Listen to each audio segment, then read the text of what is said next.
வணக்கம் நண்பர்களே.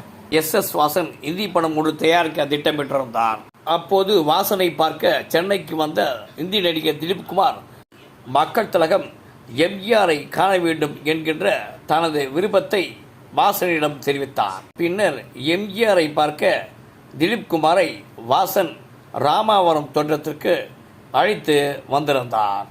இதனை அடுத்து வாசனையும் திலீப் குமாரையும் கண்ட மக்கள் திலகம் அவர்கள் இருவரையும் இன்முகத்துடன் அழைத்து நன்கு உபசரித்தார்.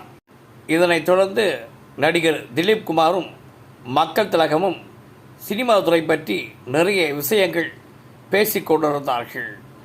மேலும் மக்கள் திலகத்தின் சண்டை காட்சிகள் மற்றும் பாடல் காட்சிகளை தான் மிகவும் ரசித்ததாக இந்தி நடிகர் திலீப் குமார் பெருமை பொங்க புரட்சி நடிகரிடம் தெரிவித்தார். நன்றி, வணக்கம்.